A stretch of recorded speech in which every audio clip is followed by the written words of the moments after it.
This is the longest leg of our trip, going all the way from Fort Good Hope at the bottom there to Arctic Red River, where the Dempster actually crosses the river. This is one of two Coast Guard ships that are on the Mackenzie River, as it is a navigable waterway. They put up buoys and shore markers for the ships for navigation. This one we actually got to go on the way back. It's called the Ekaloo.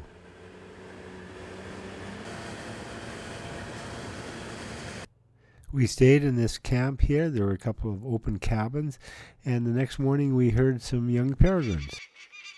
This is where the peregrines were. That's the actual nest site. Unfortunately, a couple of birds flew, so there's Keith looking for them. We did manage to get one of them and put a band on it.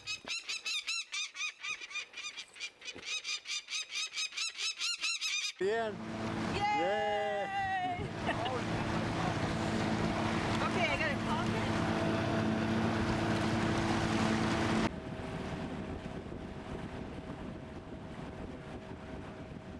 This is a beautiful set of cliffs, and Keith and I went up to the top. There's the top, but there was nothing on them. This is a helicopter pad that the Coast Guard uses to bring in those markers that you can see. Just close enough for a picture. This is actually quite a place. Keith and Heather stayed here one time with the kids for a couple of days, and the old couple were very hospitable, took them out fishing. They wanted to stop and see their graves, which are right here.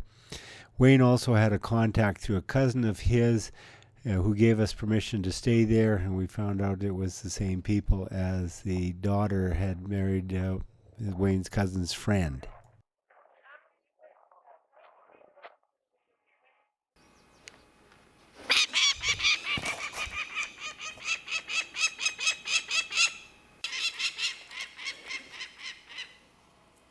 This site had actually failed. These eggs were addled or dead, so we collected them for analysis.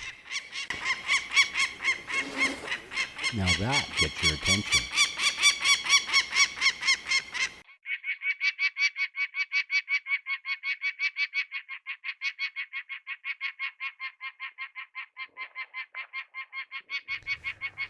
This is quite typical of the sites from here on to Arctic Red River.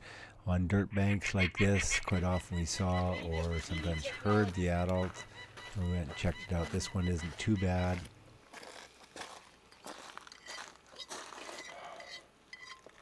Here you have Keith and me heading out to climb up these banks to get to a site. Some of them were higher than others, so we did get our exercise, and I came away in good shape after this trip.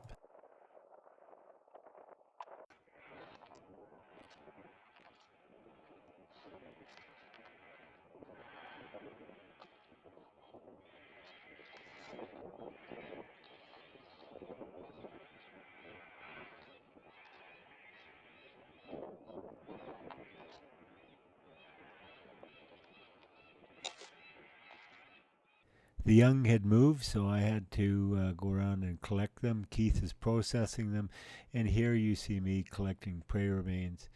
What we found in terms of prey remains were quite often feet, sometimes wings or the head, body parts like that, sometimes just miscellaneous feathers. But Keith was collecting them, and he was going to analyze them over the winter, but I never did hear what he found.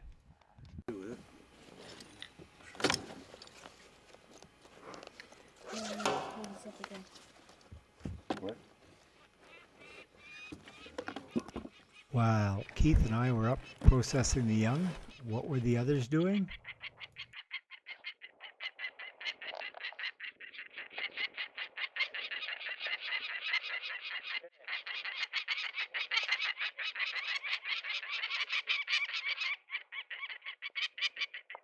This was some interesting coloration that we came across. I'm not sure what causes the pink color there, but I thought it was interesting, so I took a shot of it. Note the sage in the bottom of the picture there. We tend to think of it only as a prairie plant.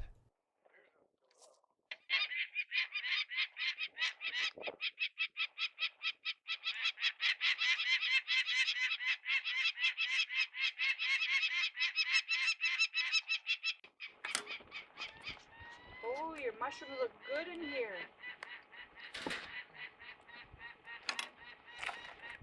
Wayne is a mushroom expert, and we picked some wild mushrooms and he added them to the stew. Awesome. Gotta show your hot chocolate in a wine glass. Yeah. Yes, we do things in style. Yes. What would Julia say, eh? Yeah, what would you do?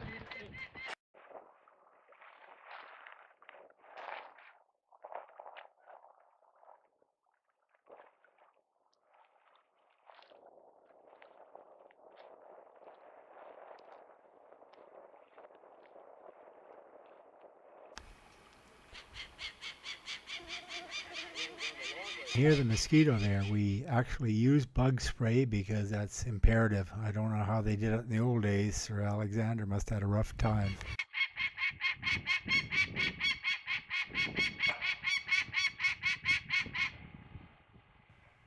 The older bird did take off and landed here, so I'm trying to get it so it doesn't take off again.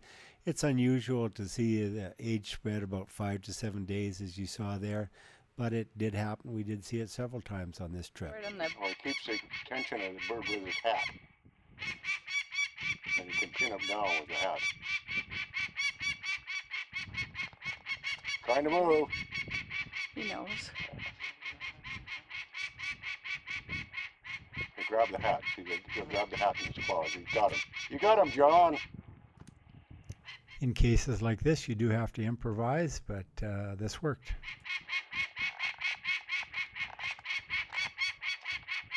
Oh, look at his wing feathers. Yeah.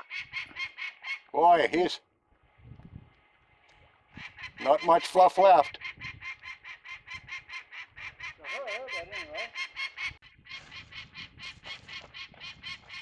Boy, he thinks he's dinner.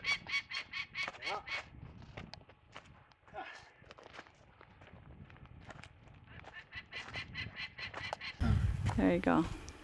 Yep. Okay.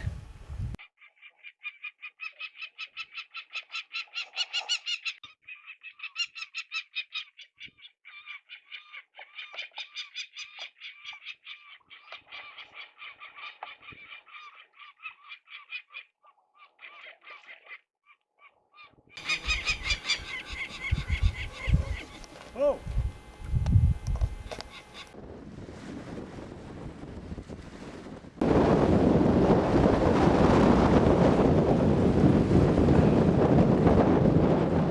And it blew. I deliberately left the sound up full volume there. There were sand islands, and it's picking up the sand off of that. Look at those waves. We actually packed it in for the day because if we'd have gone out there, we'd have just got soaked. You guys ready to get here, ready to run and grab?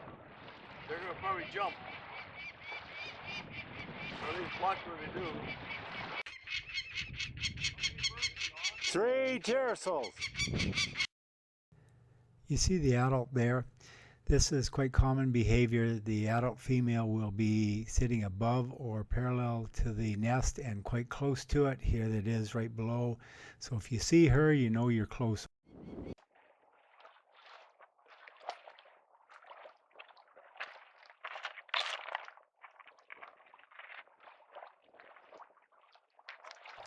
These are different sites that we came across along the way.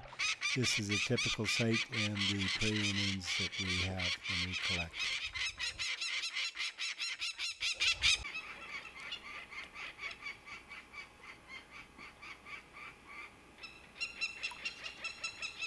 Just spectacular flying here. I thought it was kind of interesting to show this.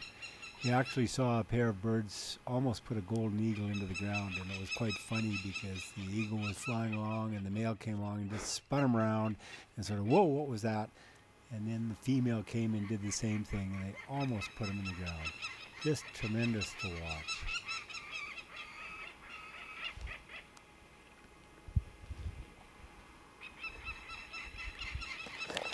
There's 2 together.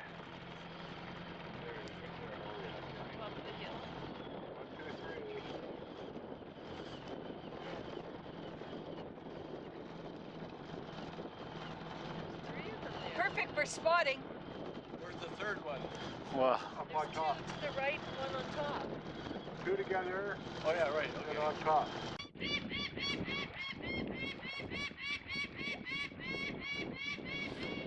Just one bird so far.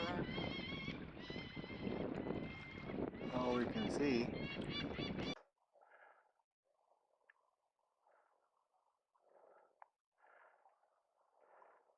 You can hear me puffing a little bit. We did get our exercise, you can see. Wayne's just setting up camp and Keith's going to join us.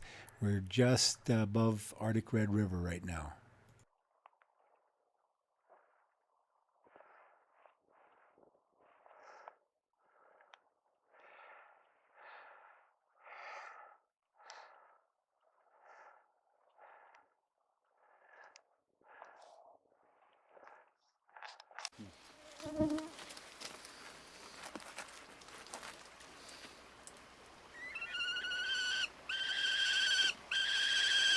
That's not the one making the noise.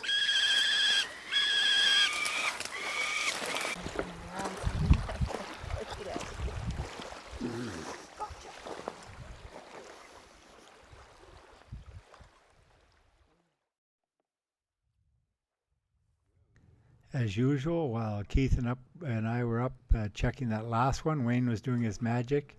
This was quite interesting. This was a 3-bean stew that he made, and scrambled eggs, the last from Fort Good Hope, and they were excellent. He also made bannock, which we had with butter and jam for dessert. They say, in my opinion, Wayne made the trip with his great cooking. Walked away from it. I couldn't let that happen.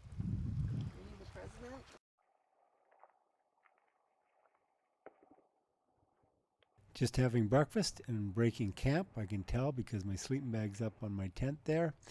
We're going to check the sites along here on these ramparts or cliffs, which are rather similar to what there was at Fort Good Hope, and then on to Arctic Red River to get some fuel.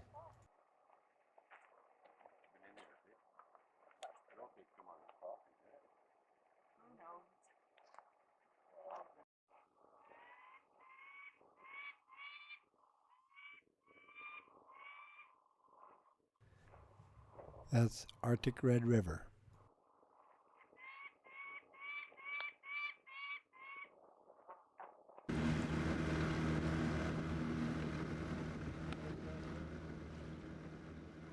This is a fish camp using outfitter tents.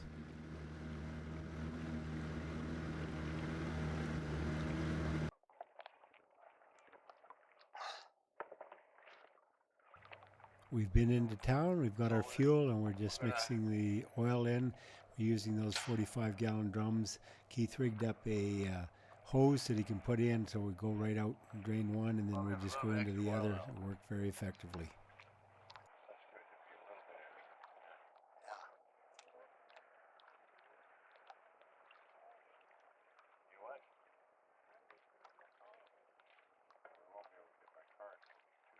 Rain. Off to the races. There. Elsewhere. The Dempster Highway goes through Arctic Red River, crosses the river, and goes on to Inuvik, and this is the ferry that takes people across.